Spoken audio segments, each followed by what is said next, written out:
Pois é, pessoal, o Xandão parece que perguntou para a PGR o que eles acham de suspender a posse de determinados deputados porque estariam associados com os eventos no dia 8 de janeiro. Vamos entender o que é que ele pediu aqui e como é que está essa investigação toda, como é que está o aspecto jurídico desse caso, né? Essa notícia foi sugerida por Gordelicioso, Matemático ANCAP e várias outras pessoas. Obrigado aí ao pessoal que sugeriu a notícia, obrigado a você que está assistindo o nosso vídeo. Se você gosta do nosso conteúdo, por favor, deixe o seu like, se inscreva aqui no canal, né? Pois bem, a notícia é essa, né? O Moraes enviou à PGR um pedido de suspensão da posse de deputados. Em alguns jornais está dizendo que o Alexandre de Moraes teria pedido a suspensão da posse, e não é isso, tá? A solicitação da suspensão da posse foi feita pelo grupo Prerrogativas, que é um grupo de advogados de esquerda muito atuante que tem feito já um monte de coisa nesse sentido, né? O que o Alexandre de Moraes fez é protocolar. Quando recebe esse tipo de pedido, ele encaminha a PGR, porque é a PGR que é responsável por fazer esse tipo de solicitação, né? Então, o que esse grupo pede, além da suspensão da posse, os advogados solicitam que seja determinada a instauração de inquérito policial para apuração de responsabilidade penal dos deputados eleitos, né? E o Alexandre de Moraes deu um prazo de 24 horas para a PGR se manifestar, então a gente deve ter um resultado disso muito em breve. E a posse está marcada para quarta-feira, dia 1º, quarta-feira da semana que vem, né? E bom, o que é isso daqui? É o que eu falo para vocês, né? Tem duas maneiras de ver isso daqui. Primeiro, do ponto de vista do direito, né? O que o Alexandre de Moraes fez foi só mandar para a PGR. E olha, eu acredito que se ele mandou para a PGR é porque provavelmente ele não vai usar o pior das ferramentas que ele pode nisso daqui. Eu acredito que ele mandou para a PGR justamente para ver o que a PGR tem contra esse pessoal, porque provavelmente ele não quer incluir esse pessoal nos inquéritos que eles estão fazendo lá. Algumas dessas pessoas aqui, a Silvia Waiapi também, por exemplo, ela parece que estava no dia 8 de janeiro, né? E ela filmou de lá, então ela já está em outros inquéritos também. Tem outros deputados também que estão nessa situação. O curioso disso daqui é que é uma lista que tem um monte de gente que, até onde eu sei, não tem nenhuma relação com o fato, né? Por exemplo, o Marcos Polon não tem nada a ver com isso. O Nicolas Ferreira também não vi nada que ele tivesse feito nesse sentido, né? Ou seja, por que eu acho que o Alexandre de Moraes encaminhou isso para a PGR? Justamente porque ele viu essa lista meio como um objetivo político ali, não tem, na verdade, uma intenção de punição disso daí. Mas vamos ver, pode ser, né? Do Xandão, qualquer coisa se espera, né? É lembrado que essa suspensão da posse não quer dizer nada sobre a posse em si, sobre o cargo em si. Apenas a suspensão da posse, uma coisa temporária. Pior, essa outra ação que está pretendendo é uma ação criada pelo Podemos, PSB e Rede Sustentabilidade, querendo a anulação da eleição de alguns parlamentares que estariam envolvidos também nos atos golpistas lá do dia 8, né? Então, a própria Silvia Waiapi está aqui, é a primeira da lista, porque ela estava lá nos atos, e tem mais uma série de pessoas que estariam lá. Eu não sei, não conheço essas pessoas, não sei se elas estavam ou não estavam lá, mas esse caso aqui é muito mais sério. Por quê? Porque este caso aqui, se suspensa a eleição dessas pessoas, isso mexe com todo o quadro. Lembra, em questão de eleição, as cadeiras são formadas pela soma total dos votos no partido. Se você elimina a eleição de alguns deputados do PL, por exemplo, você está tirando votos do PL. E com isso você pode acabar prejudicando outros deputados além dos que estão nessa lista aqui, porque tira cadeiras do PL nessa história, né? Então tem aqui até um do MDB, enfim, e tem do PDT também, olha que coisa, né? Enfim, parece que eram os casos que estavam relacionados ao dia 8 lá. Então esse caso aqui é mais sério, mas é lógico, é um absurdo também suspender os deputados que foram eleitos, né? Mesmo que você discorde, que você, como eu, ache que foi um absurdo os atos golpistas que aconteceram no dia 8, não tem nada que justifique aquela quebradeira toda ali, mas mesmo nesse caso é bom lembrar que existe uma parcela da população brasileira que concordou com aquilo, né? A verdade é essa, e eu recebo crítica pra caramba aqui nos comentários por eu ser contra o que aconteceu lá no dia 8, né?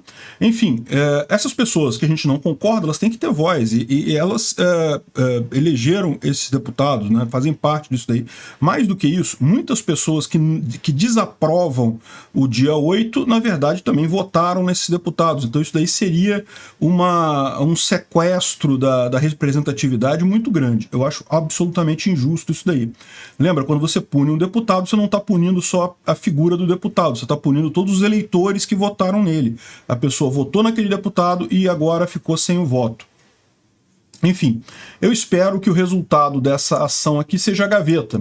Ou, no máximo, o que pode acontecer, a gente já viu isso acontecer outras vezes, aqueles projetos que ficam cozinhando lá no STF, né? Com Bolsonaro a gente viu muito isso, ficaram cozinhando um monte de projetos. Todo mundo sabia que não teve fraude na eleição de 2018 e coisa e tal, e o STF ficou com aquele negócio de, as mensagens em massa no WhatsApp. Todo mundo sabe que não existiu aquilo, mas, no entanto, ficaram mantendo o processo até o final, só para ter uma arma contra Bolsonaro, caso precisassem, né? Então, realmente, vamos ver o que vai dar isso daqui. É um absurdo essa perseguição contra pessoas, e já dá para ver que isso daí vai ser uma constante daqui para frente.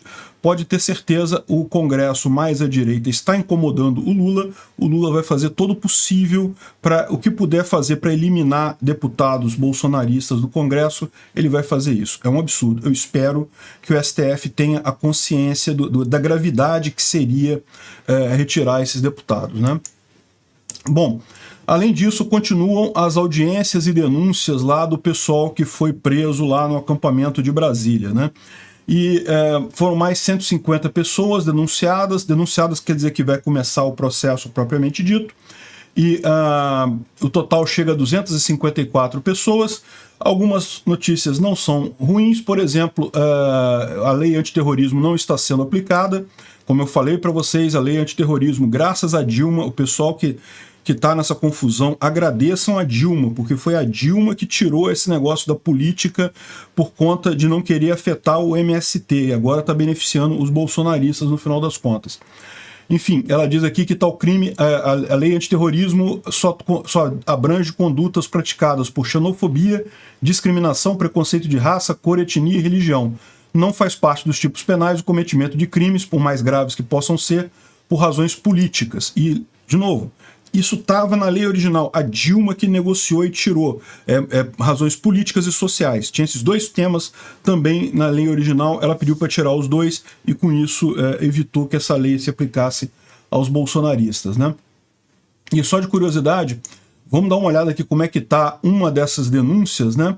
Então, esse caso aqui, é lógico, está com tudo apagado aqui, o nome da pessoa e os detalhes, mas e é uma denúncia só, ou seja, em tese, cada pessoa dessas tem uma denúncia diferente, deveria ter, os crimes têm que ser individualizados, não existe esse negócio de crime no atacado, ou não deveria existir na justiça brasileira, mas eu imagino que muitos são similares a isso daqui, né?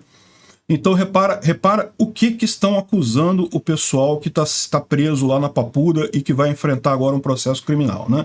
Então vem aqui a denúncia, qualifica a pessoa, diz o nome dela, coisa e tal, e diz a ocupação, e no início do ano de 2023, após a posse do presidente, aderiram ao acampamento em frente ao quartel do Exército no setor militar urbano em Brasília. O acampamento passou a se constituir como um ponto de encontro, uma associação estável e permanente, que ali permaneceu inclusive durante a prática dos atos de vandalismo e protestos antidemocráticos consumados no dia 8 de janeiro. Então, aqui ó, eles estão pegando imagens lá do acampamento em frente ao quartel para mostrar justamente como era uma coisa estável. Por que isso? Porque isso indica justamente que havia uma associação criminosa estável ali na região, né? Então mostra aqui barracas, massoterapeuta, força médica, teatro de fantoches e coisa e tal. Mostra até a questão religiosa, né? E falam a questão do que esse pessoal que estava no quartel queria. E bota especificamente aqui as faixas que muitas pessoas levaram. Isso aqui é preocupante por dois motivos. O primeiro motivo é justamente que, de fato, eu vi muitas dessas faixas nesses quartéis, o pessoal pedindo GLO, pedindo artigo 142, pedindo dissolução da composição do STF, esse tipo de coisa que é golpe. É golpe por que é golpe? Porque isso não tem previsão na Constituição.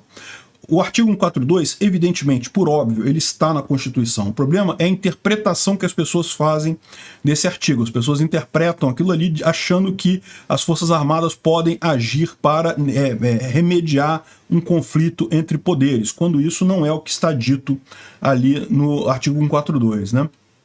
Então, ou seja, isso é um problema. Ou seja, realmente esse pessoal estava querendo golpe e é por isso que eu chamo de golpista. Quem quer golpe é golpista, meu amigo. Não tem o que dizer. Esse pessoal que estava nos quartéis é todo mundo golpista.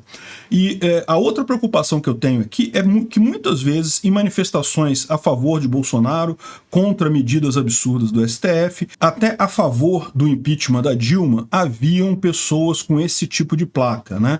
E por que eu estou preocupado com isso? Porque como é que vai ser agora? Porque eu pretendo pedir o impeachment do Lula. Eu acho que assim que ele cometer algum crime de responsabilidade, eu vou ser o primeiro a pedir o impeachment do Lula, mas eu fico preocupado. Se esse tipo de placa tiver nas manifestações, olha só, eles podem usar esse precedente agora para tentar culpar quem estiver em manifestações contra o Lula. E, infelizmente, a gente sabe que tem um monte de gente que acredita mesmo nisso, né? Ah, pode ser que a esquerda infiltre pessoas para pedir golpe, coisa e tal. Pode ser, mas eu vou ser sincero com vocês, tem muita gente na direita que quer exatamente essas coisas aqui que eu sei porque eu vi com os meus olhos. Ouvi as pessoas falarem para mim. Então não estou fazendo inferência aqui não, é a primeira pessoa que eu estou dizendo. Então assim, esse tipo de coisa, enquanto era o pessoal falando essas coisas, mas não fazendo nada, para mim, ok, eu tolerava o pessoal, eu entendi a coisa como eles estando muito insatisfeitos, expressando de forma errada a insatisfação deles. Mas agora que eles partiram para ação, que saíram depredando as coisas, não dá mais para ter esse tipo de complacência com esse tipo de golpista, né? E aqui, ó, novas eleições com voto auditável já e coisa e tal, essas besteiras. Isso daí é outra coisa que eu falei o tempo todo, é uma besteira, o voto já é auditável, já tem o boletim de urna que você pode contar, pode fazer a sua contagem se você quiser dos votos nas eleições, né? Enfim, e aí o ponto deles todo aqui é isso, olha só, os desígnios de tomada de poder e uma investida que não tem dia para acabar. E isso aqui acabou colocando a coisa como... E nesse caso aqui, o Ministério Público Federal denunciou essa pessoa especificamente no artigo 286, incitação ao crime por pedir o golpe, e artigo 288, associação criminosa por estar lá no quartel, e em concurso material, ou seja, somando as duas penas no caso, né?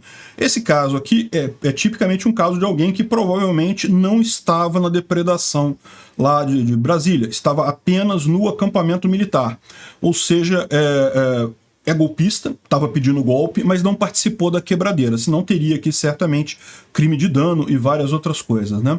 Para vocês terem uma ideia de quão grave esse negócio está sendo tratado e como isso vai acabar influindo daqui para frente em toda a história de se protestar contra o Lula. Realmente foi um movimento muito errado. Obrigado por assistir o vídeo até o final. Além de curtir, compartilhar e se inscrever no canal, considere se tornar patrocinador com valores a partir de R$ 1,99. Clique no botão Seja Membro abaixo para saber as condições e vantagens de patrocinar o canal. Mais informações sobre o nosso projeto, visite nossos sites indicados na tela.